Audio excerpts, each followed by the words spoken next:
Okay, my clock says 2:04, so we're gonna move on. Welcome everybody. Thank you for joining us today. It's good to see some new faces and some familiar faces.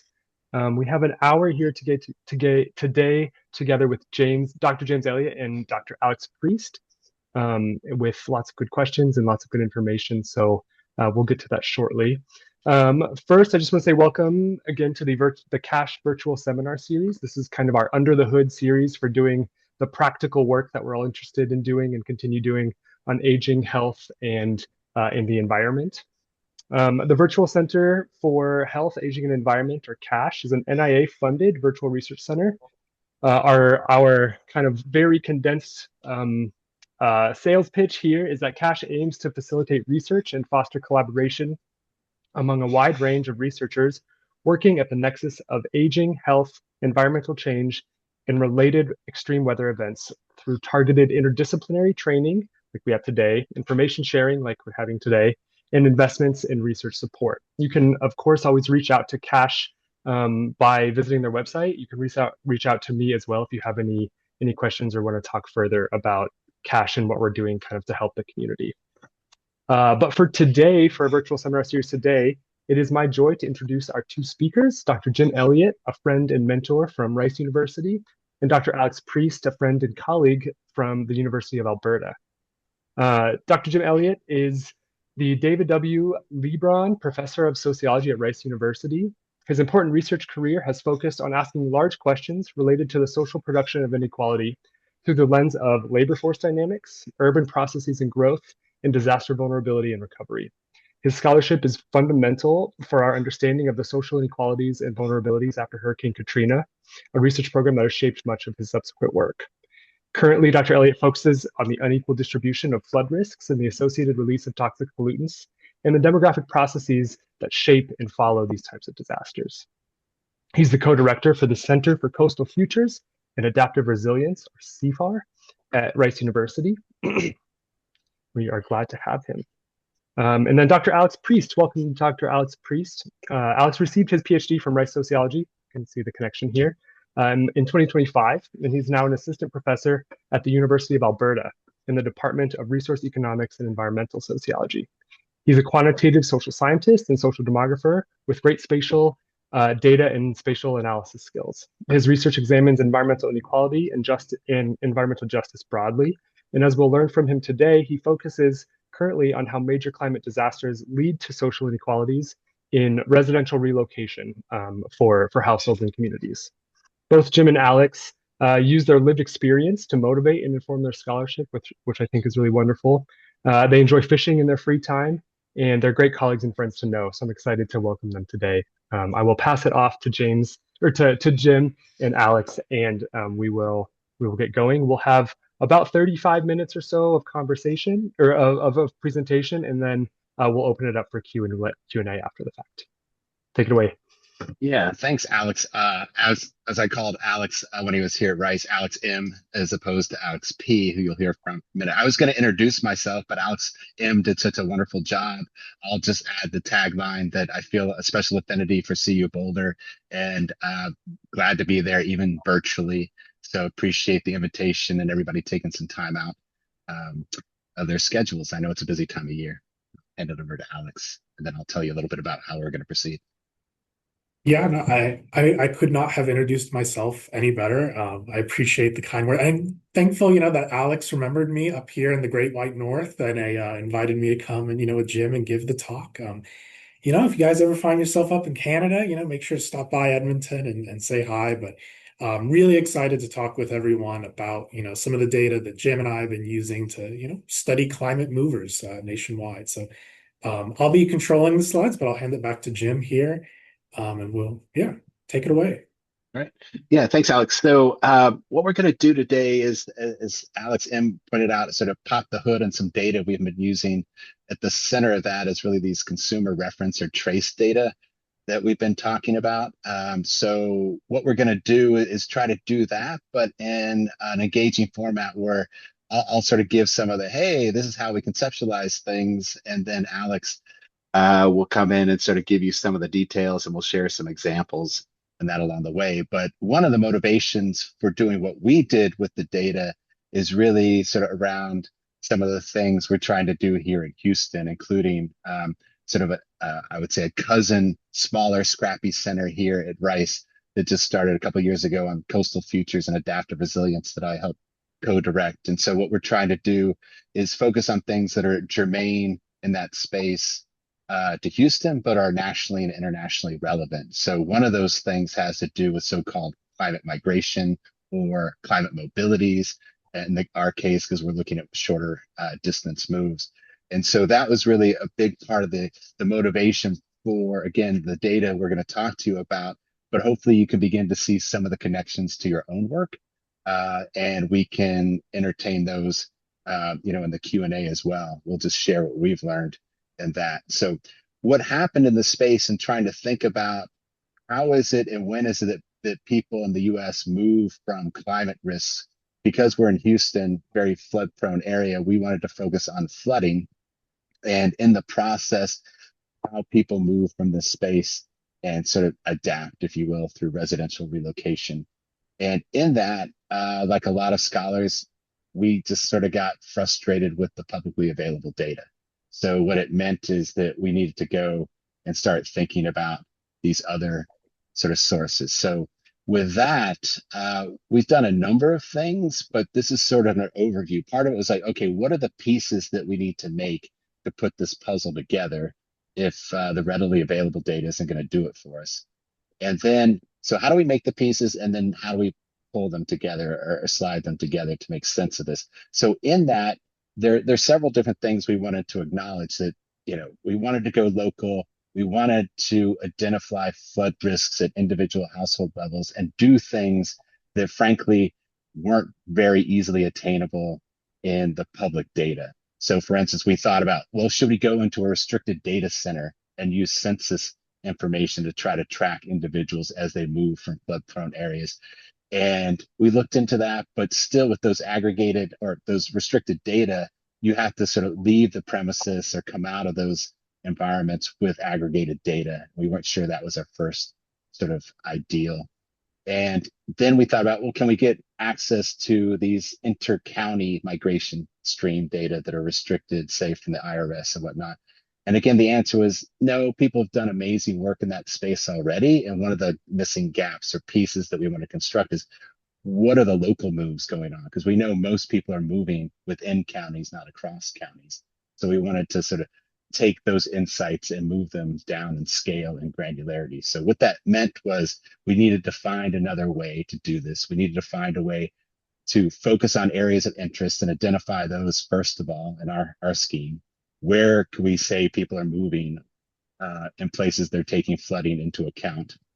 And then begin to populate those areas with individual data on individual residents that we could follow through time and see where they're going and how, and begin to integrate other methods and data such as flood risk scores and contextual sort of census tract data.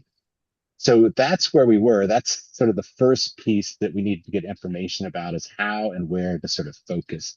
And where this might be of interest to you as we go to the next slide, Alex, is, again, we're interested in flood areas. So what we did is we first decided, where do we want to focus?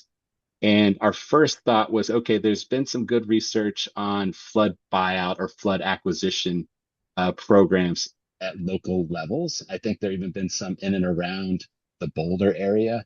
And these are federal programs that work with local flood control districts to basically go into places that are perpetually or repetitively flooding and offer people a buyout, basically a fair market price, to give up their home for demolition and move elsewhere. And so in that space, that was the public data set we started with. That was where we wanted to focus. Where can we identify these places and then begin to see what's happening in and around them? So for our purposes, we went to a FOIA, or a Freedom of Information request that was filed by the National Public Radio that basically required FEMA to release the names and addresses of all the people who engaged in this program nationwide. So Houston is a leader in terms of numbers, but it's happened in over 500, 600 cities and towns in every state across the country. And we wanted to do that nationally.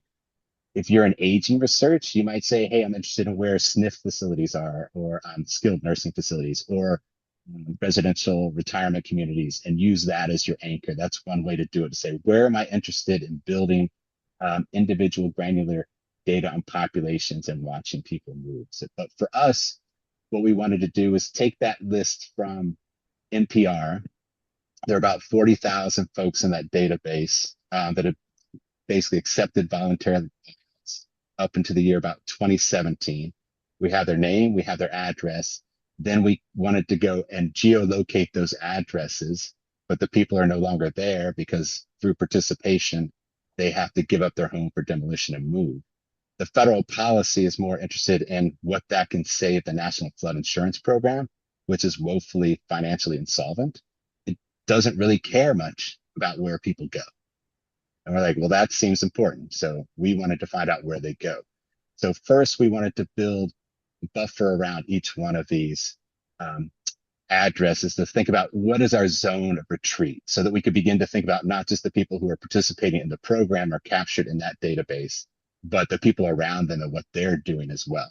So that was our geographic purposive sampling. Again, you might think of other ways that you might say, I want to go here, there, otherwhere, and begin to do this.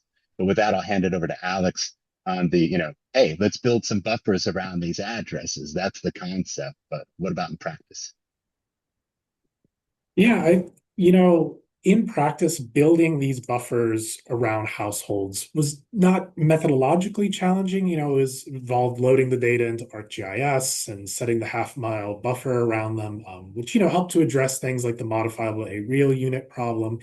But it still had a lot of challenges. Mainly, if we're really focused on these zones of retreat and not just the individual household, we're going to need more data, because that data provided by NPR, it's limited to only the participants of the program. It lacks key demographic data. It doesn't actually track where people move, which is a big question. So although we were able to, start to get to this more granular understanding of where retreat's happening, having this data actually caused us to have more questions than answers, which I think is a classic problem. We started asking things, who are those other households, folks moving outside of the program? Where did they relocate to? And of course, did they move to safer locations? So, although having this data from FEMA, from that NPR FOIA request was great, we kind of had to, go back to the drawing board a little bit and try to find that next piece of the puzzle so we could really get a clearer picture on what's happening within these areas. Great. And so this becomes the second piece of the puzzle. How are we going to get these granular data on where people move? So you can go ahead to the next slide, Alex. And this is where we first wanted to run some pilot studies. We didn't know much about this. This project started, maybe 6 years ago. And we're like, okay, well, there seem to be these online publicly available search engines like 411.com or Find People or peoplesearch.com. So we were interested in Houston. So we got the list of people who were engaging in this program. We knew their names. We knew their addresses when they had the bio. And then we set off undergrads to stalk them on the web via these sites. And it worked. We could find a lot of these people, but there were some catches, right? One, these free access sites limited you to a few searches a day. It felt a little creepy to have our undergrads chasing people around like this. And it wasn't particularly scalable. So we're like, okay, well, this seems to work. There must be some data behind this that we can access. So that's when we started to think, okay, let's go to these consumer data, or sometimes people call it consumer reference data, or sometimes consumer trace data. And at the time, this is like 5 or 6 years ago, there were two major vendors that we were beginning to discover through initial published pieces and just our own exploration. The first one was, and still is, called Imputor. It has a data structure where if you can find a person's name and address and they were living in a place, say in 2006, because they're in that database, they got a buyout at this address at this time, and this is their name. You could go to Imputor in theory and say, can you find these people? If I give you the year, the name, and the address, can you find them? And then tell me every place that you see them subsequent to that year. And they said, you bet. Give us the money and we'll do it. So we started with them, and this again, perhaps things have changed at that early beta stage. The results were suboptimal. I think we were getting match rates on folks of somewhere 10 to 20%. And then the data quality of those people that were matched weren't the best. So at that time, basically we decided, okay, what's another source? So that was Imputor. And then we found another source that at the time was called Info Group.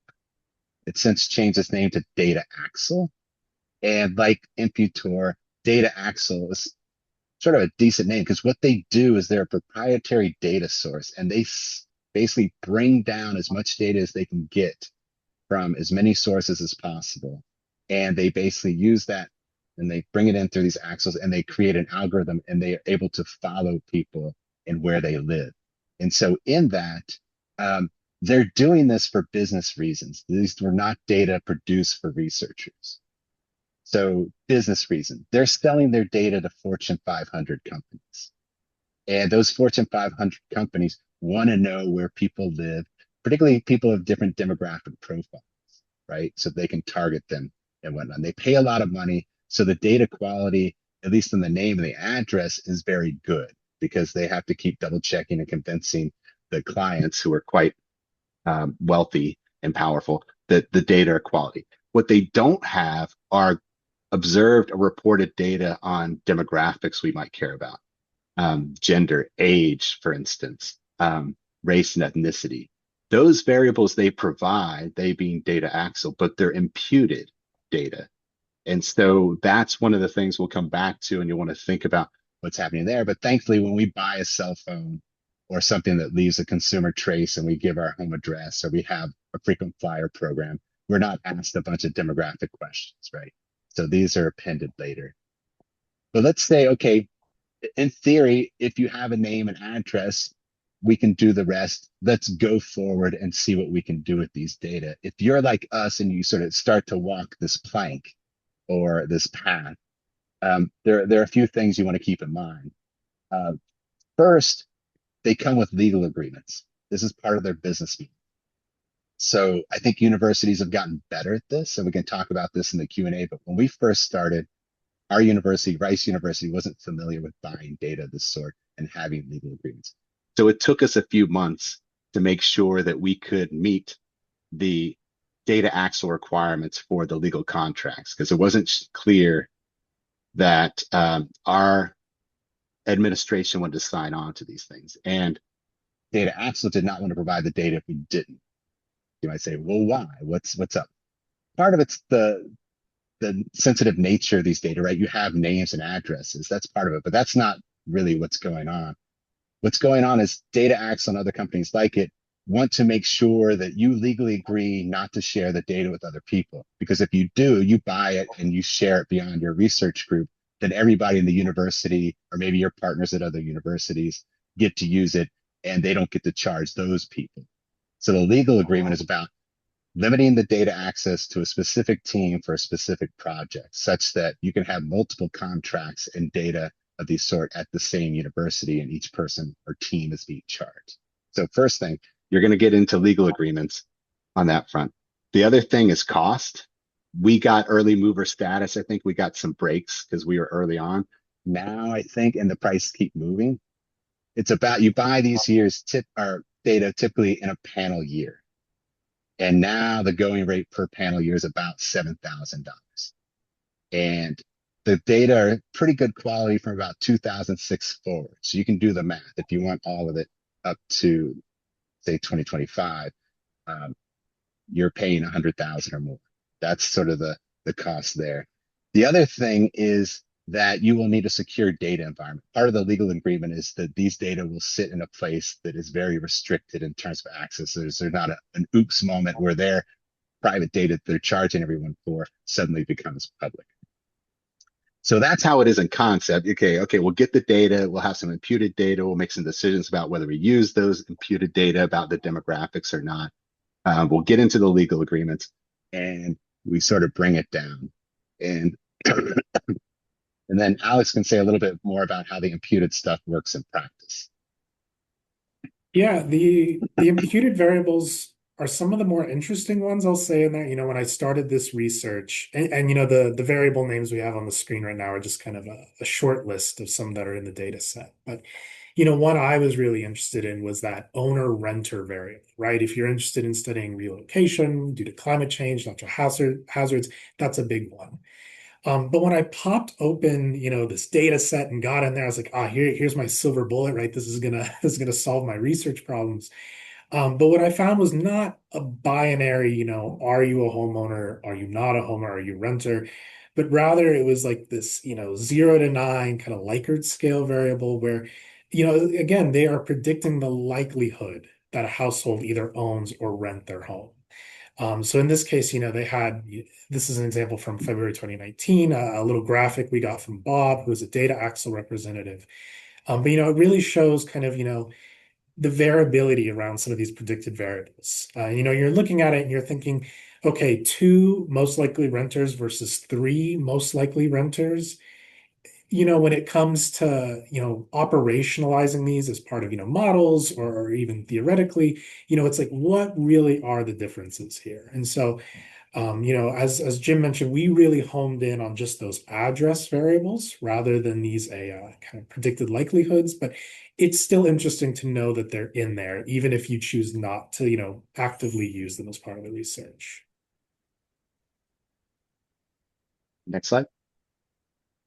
Right. So we chose not to use them. We can go into discussions about that later, perhaps. But originally we had the piece of the puzzle we built. Where do we want to focus? And we're like, well, we want to be able to put everybody we think lived there at that time. Some of our buyout zones started in 2006, some in 2002, some in 2012. So with these data, we can go back and say, okay, this area, for instance, that we're seeing here in Houston, that was a buyout area that commenced in 2012. So let's go to the 2011, 2012 data set and begin to populate our zones or buffers of retreat that we identified from that earlier data source that we wanted to focus on. And so what we did is we then pulled the data in from that reference year, and then we knew we had the data that we located via the NPR participant list for the buyouts. But then again, we wanted to know who else was around there and what they were doing. So we repopulated those. So we basically rebuilt small zones with the people we could observe in these consumer data. And then because the zones overlapped a bit, we then subtracted out the duplicates, and then we're left with a pretty good demographic accounting of who by name was living in that zone at that time. And so here, the blue triangle are the people we eventually start to focus on, who we observe moving subsequent, but not through the program. So next slide. So that's what we did. We then found out where was the next place we observe those individuals, because in each of the panel year of the data axle data, once you find someone, they get a unique family or person ID. And then that stays constant through all the data. So you can then write algorithms that go find where's the next address they show up. Do they ever show up at a new address? And what's the first one? And those were the lines that this slide shows. So then we follow the ones who moved and where they went with that. Again, that's the concept. How did it work in practice, Alex? Yeah, the concept was one thing. Actually going and writing those blocks of code to track people was another one. So we've been talking about, kind of these different, yearly panels that the data axle data comes in. So this is just kind of a graphic representation of that, so each year, 2014, 15, and so on, contains give or take, 100 million, unique IDs in them. So really the goal is, when you have something like a zone of retreat, is take that list of households in there, and use it kind of as a roster to then find them in another year.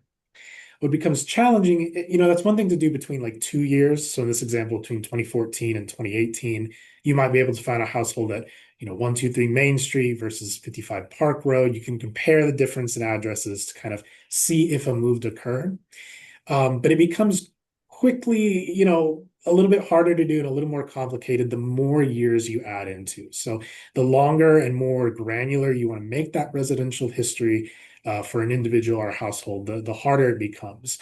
And really, the reason for this is that the data axle data is not a balanced panel data set. So people are kind of popping in and popping out. And so there's a couple different things, when I was in there doing this, that I observed some, different types of errors, if you will.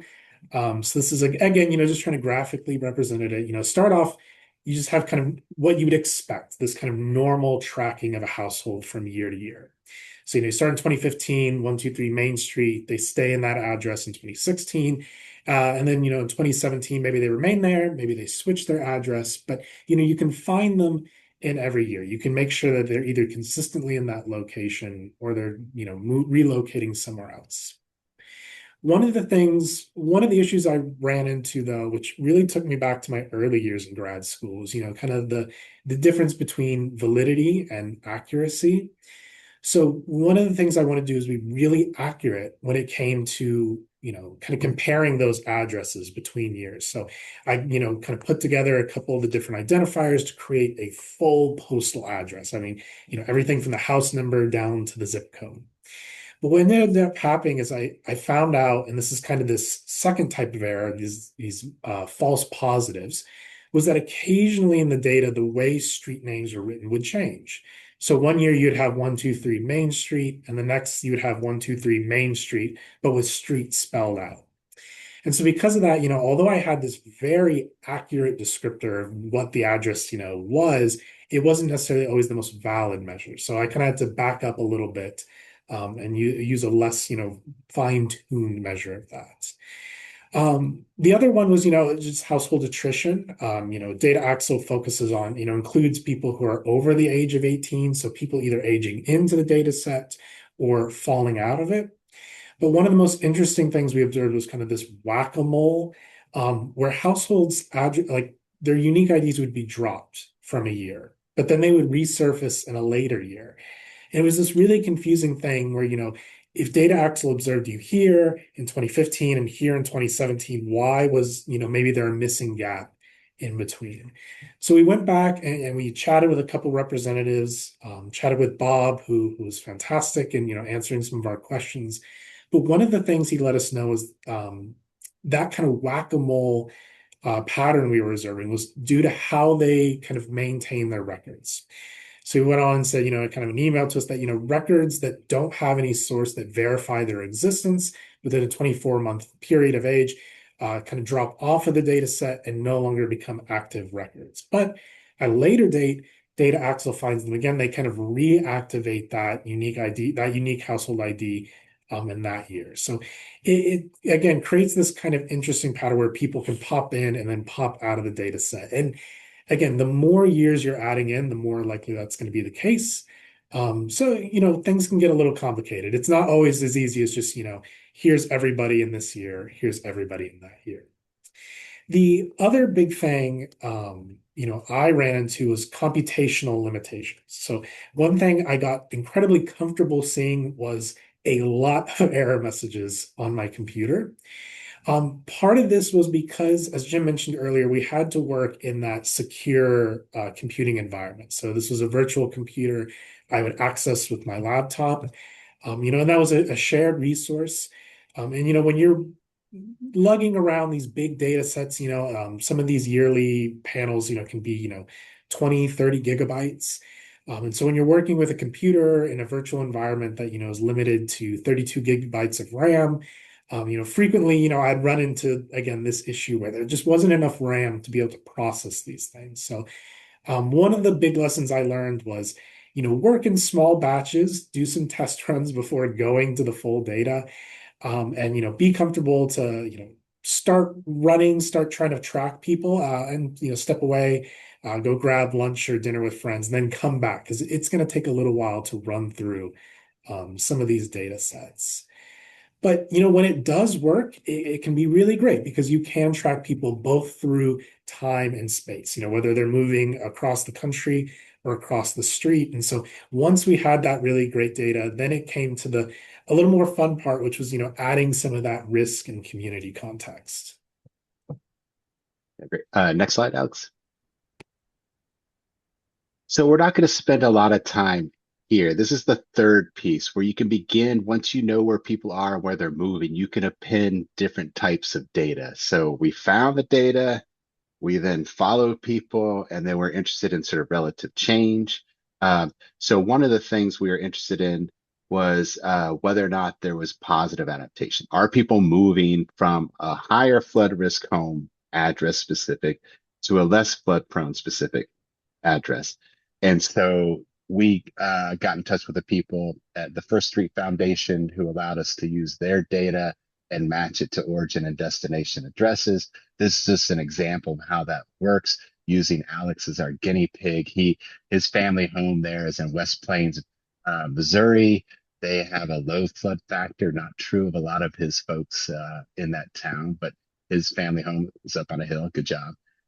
And so then when Alex came down to Houston, he moved into a higher flood risk. So we go, oh, buddy, what are you doing? You moved from 1 to 6, 6 being higher flood risk, et cetera. So we can do this. We can also append year specific ACS or longitudinal track database information on there. And again, be able to enrich the data.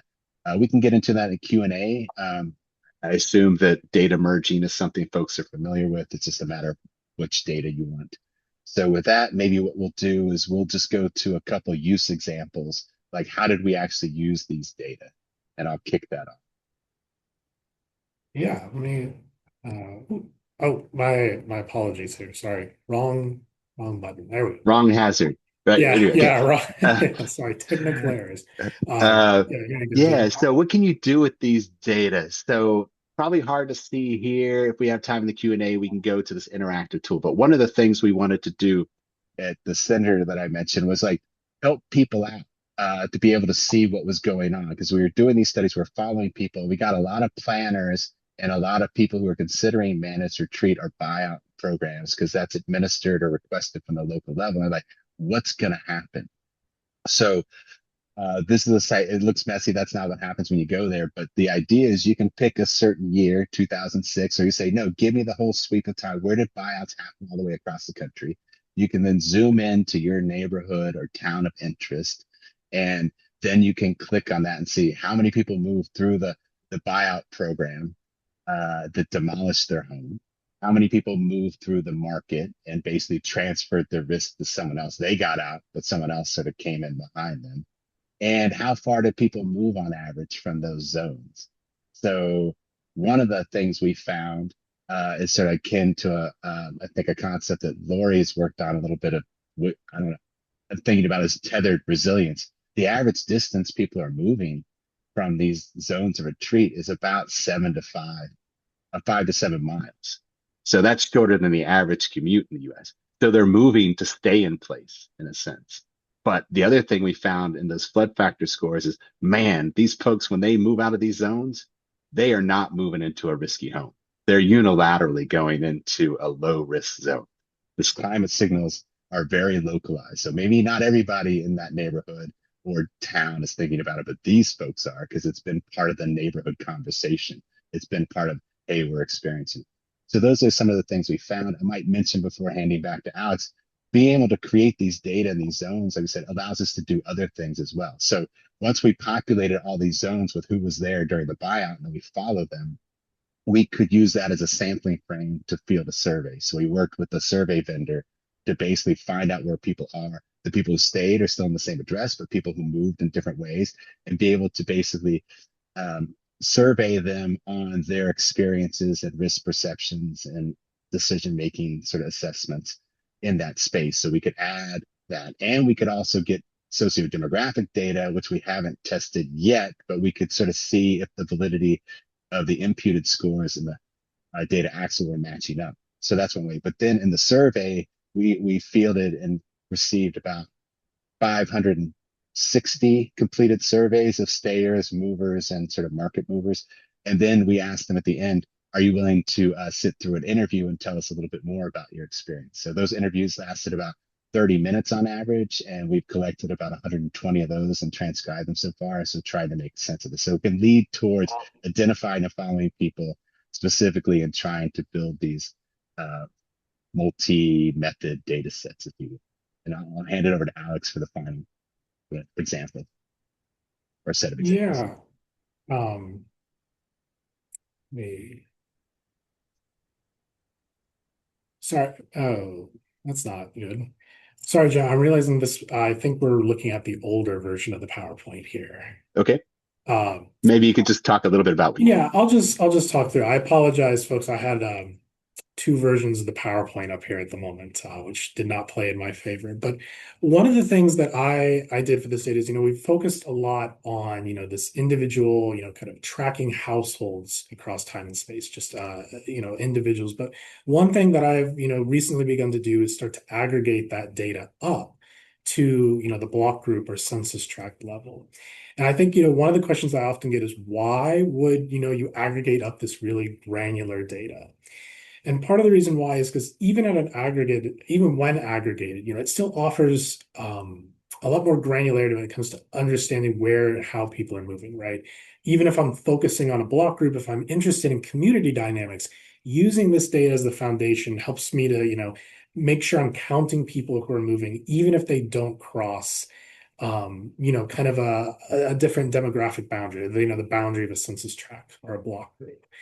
And so one of the things I've been able to do in my research, and I apologize for not having the slide up here for you to look at, but is, use this with some causal inference methods, particularly things like difference in difference regressions or some fixed effects OLS, and really being able to, build out these, not only, individual household residential histories, but histories of communities, seeing how many people on average are kind of churning within these spaces across years.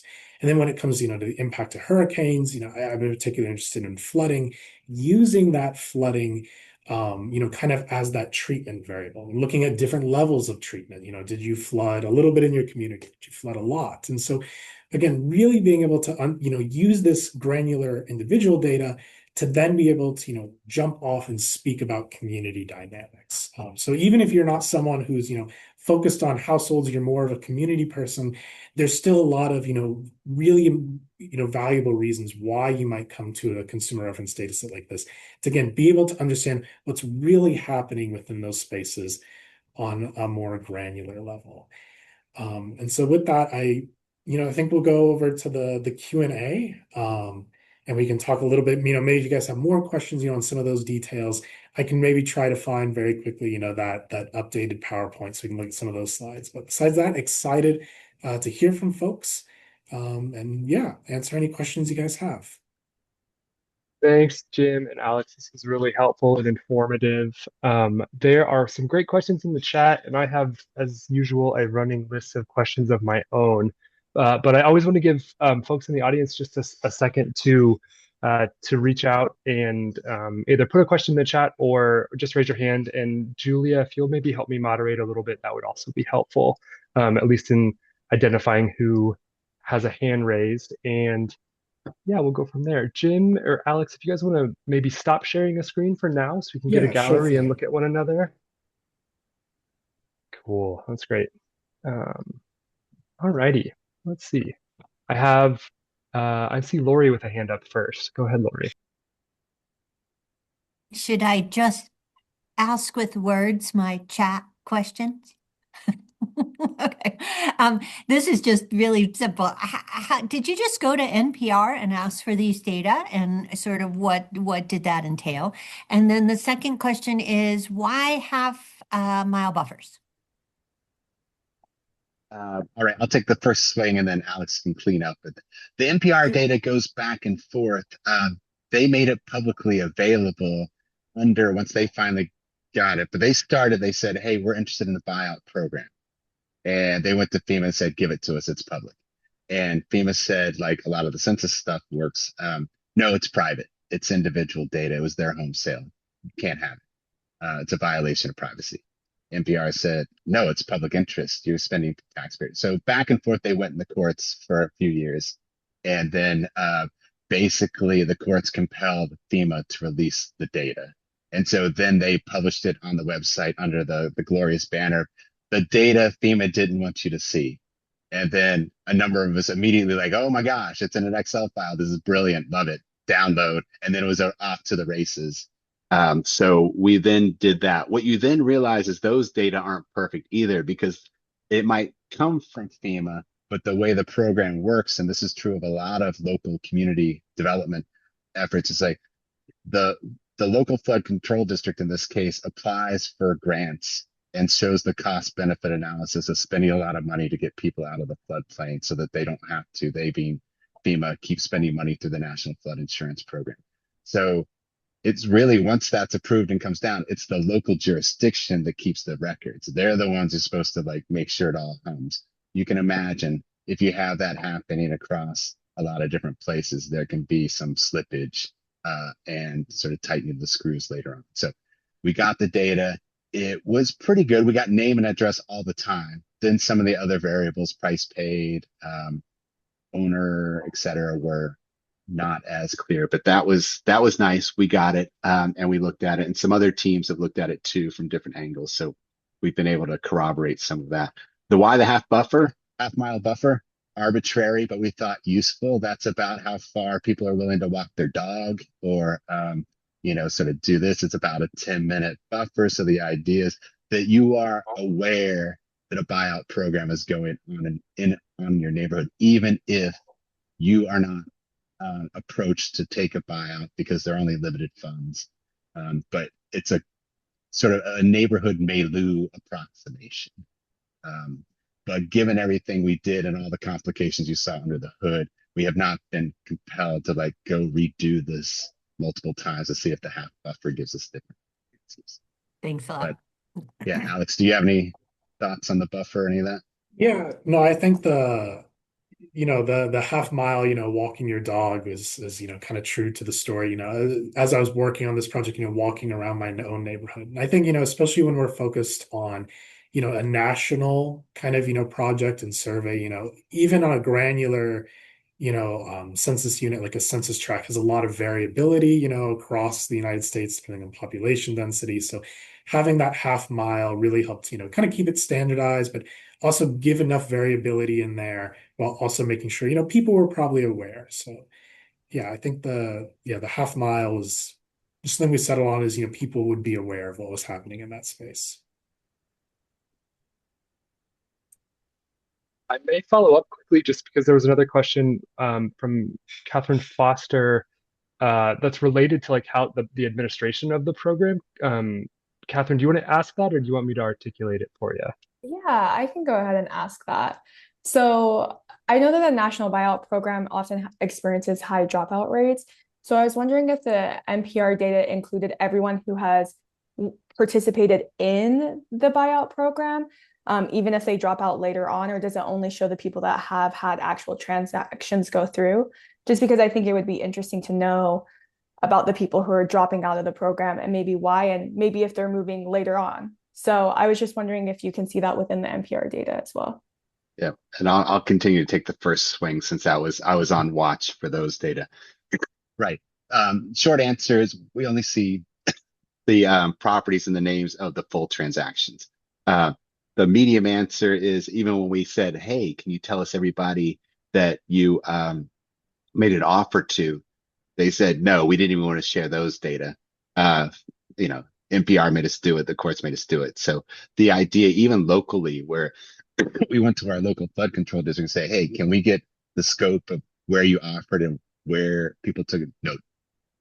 So people are reluctant to talk about it. You can go in real time, right? And studies have done this and sort of engage people as they're engaging the project.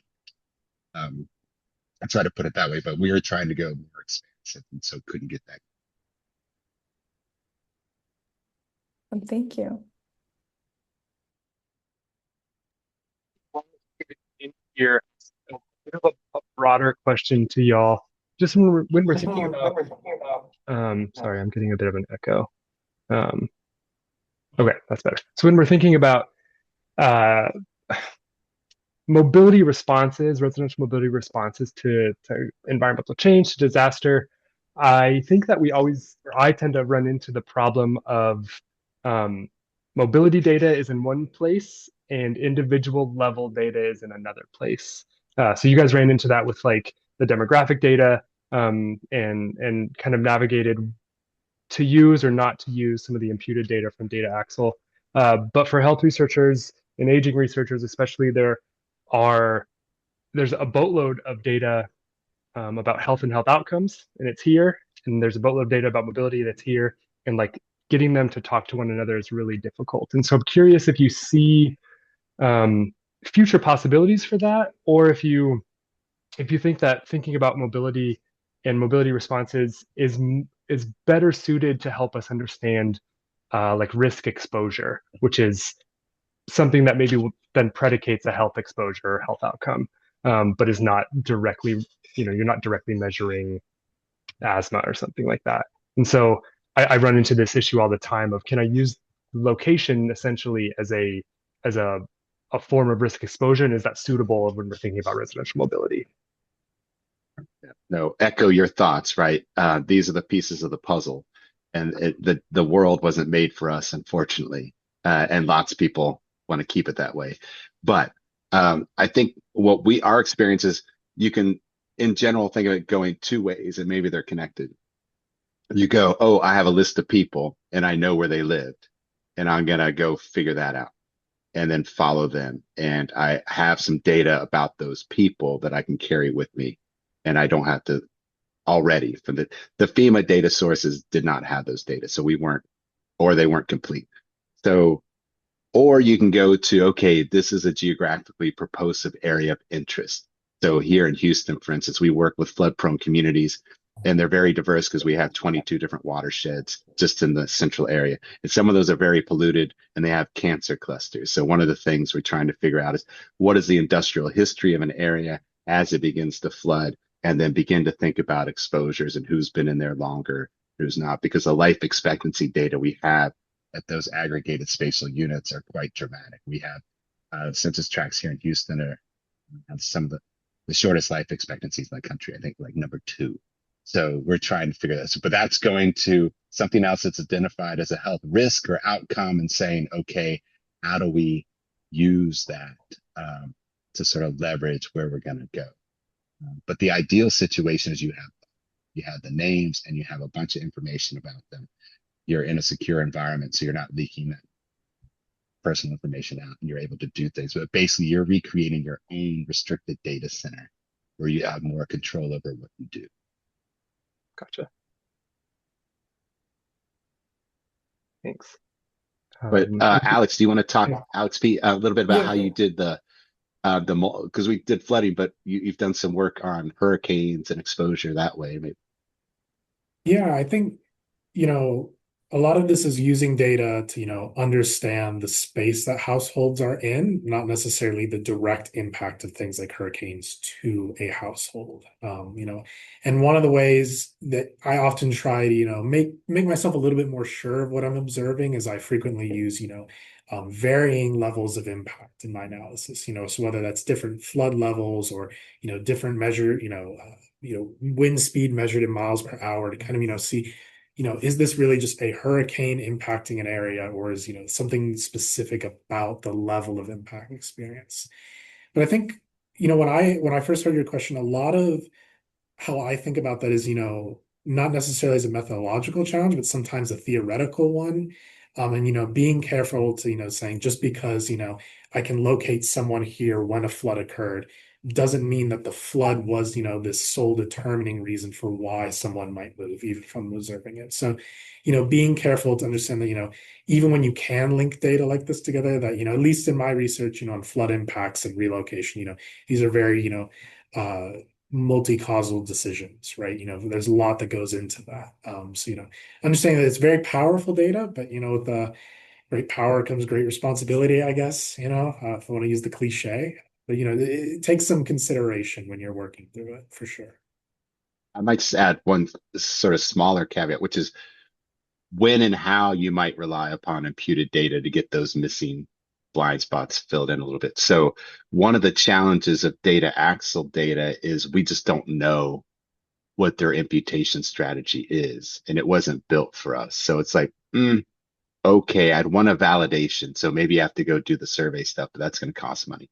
The other way people have been doing, especially with respect to race and ethnicity, which is such a powerful determinant of spatial dynamics and exposures and hazards, et cetera, is to take the data you have, but then rely upon other more sort of available, accessible, methods. So, for instance, folks, I don't think they're working with the data Axle data, but they have data in the Bay Area on names and addresses and looking at how people are moving across, neighborhoods with respect to gentrification. So they're using something called, I think there's an R program on this, Bayesian improved surname coding or matching, where they'll go in, they'll say, I think this name predicts this race and ethnicity pretty well, but then they trust and verify a few iterations. And so there's a public conversation going on about that to do that sort of matching. So maybe as we get smarter, I'm not sure I would trust AI on this, but people will be able to validate those things. I might also say that's sort of where the data Axle data come. Initially, it was like a novelty, let's sort of figure it out. But now there are more groups beginning to purchase the data, and their project, so to speak, that they got the data for and paid money is to validate the data. And so there, what they found is that the data definitely undercount people. They've got like 180 million records in there. So if you go to a county, you can repopulate it up to like oftentimes 80, 85% of the adult population. You're still missing, but that's pretty good. So you're like, maybe I won't rely upon it to do full counts of places. But once you start to sort of follow people, then it's remarkably good. You have the whack-a-mole and the other issues that Alex did. You have to sort of program and think about it, but you're in the high 90% of being able to follow people through time. So doing that and looking at proportional changes in that trajectory, I think can be quite useful. There was another point which I've lost, but maybe will come back to me. Oh, right. Okay, so you said they undercount. Who do they undercount? So thankfully, these folks have been doing the hard math, and it's who you expect. Who ends up in consumer trace data? It's like people who quote unquote have a thick consumer profile, right? It's people who have money to get cell phones or buy properties or get married or do these other sorts of things where they pull in these data. And all we know from data X and the other providers is like we bring in data from 100, 120 different sources. They don't tell you which one. So you can, but they're sucking down data from as many places as they can. But what that means is when they do the validations, they tend to undercount younger folks and lower income folks. And that's sort of where you are. Not completely. Once you find them, you can follow them through and do the relative things. But if that's your source population, then maybe you want to think about things. But people have used the data to look at housing transitions out of public housing, low income folks, et cetera. So it can be done. There are some caveats that you can do. But good news, if for those of you on who are focused on the A in cash, the aging part, the older folks, they've been around. They got a thick profile. So, you can say, I'm doing aging. This stuff's good for me. I got a lot of people and it's accurate. I was just actually going to follow up with you on that. So I know you didn't use aging as like an individual or household characteristic, but did you notice anything about aging profiles of where folks were moving from and moving to? And then if you did like sneak under the hood and do the thing we're not supposed to and like look at those imputed age variables, did you see any patterns of that related to are older folks more likely to be moving? Are they more likely to be moving out of disadvantage and into advantage or anything like that? I'll take the first swing and then Alex can add in. So I don't think it's cheating to look at that. We haven't gotten around to it because we want to see whether that works. In our particular research area for the moving and the buyout spaces,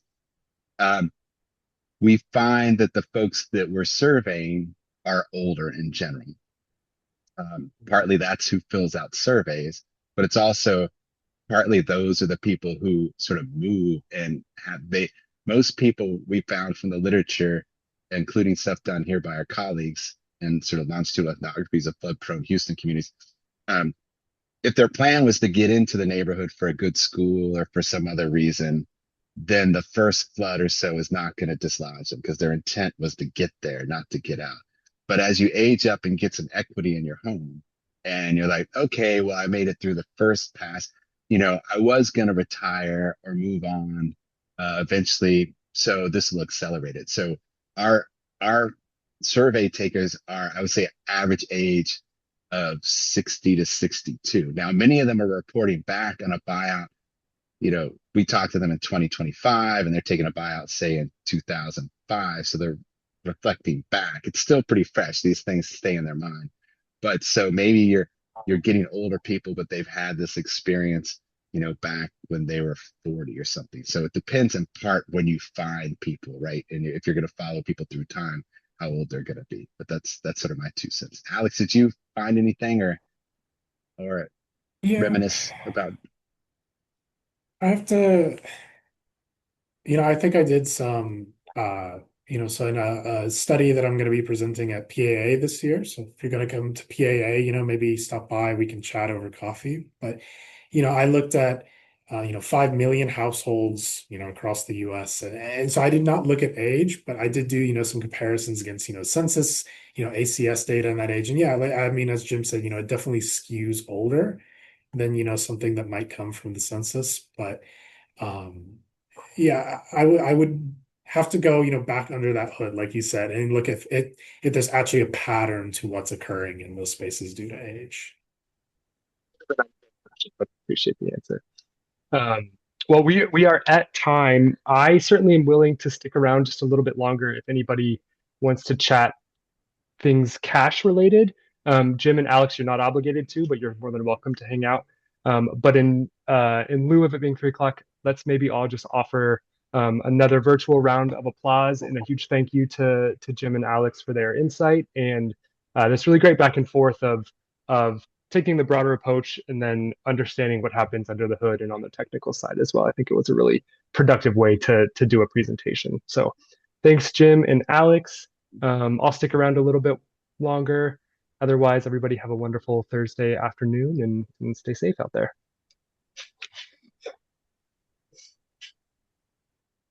I'll stick around for a minute too, but no Yeah, obligation.